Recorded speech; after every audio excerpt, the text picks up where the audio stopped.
Hi everybody. So, the impact was that the U.S. was keeping oil prices really low in the U.S. relative to the rest of the world because they can combine the production of oil in the U.S. in conjunction with the production of oil in the Middle East, and we imported a lot of oil from the Middle East, and the U.S. government kept oil prices relatively low. So in 1971, as an example, the price of a gallon of gasoline in the U.S. was about 15 cents a gallon.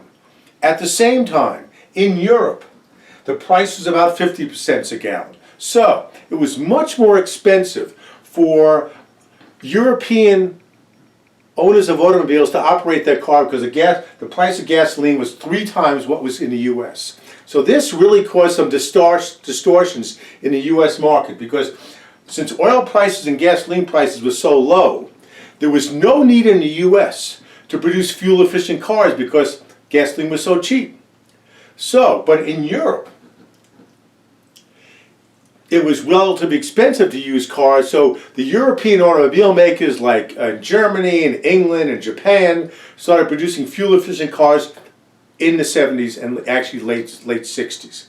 So, the European automobile makers got a great jump on producing fuel-efficient cars where the U.S. automobile manufacturer, there was no need to. In fact, Chevrolet in the late 60s introduced a car called the Corvair, which was the first fuel-efficient car produced by U.S. automobile makers. But this car was relatively small compared to the Lincolns and Continentals and large cars that most people in the U.S. were driving. So Chevrolet introduced the Corvair, and my dad actually bought one. He said, okay, this is pretty cool. But the car was small.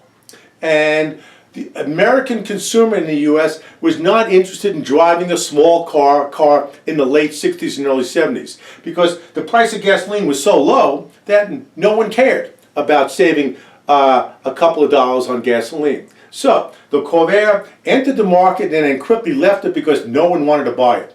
So, but in Europe, the introduction of fuel-efficient cars was becoming rampant, and they developed all this technology in the late 60s, early 70s about producing fuel-efficient cars where the U.S. automobile maker was not remotely interested in doing it because people in the U.S. were not interested in purchasing these smaller cars.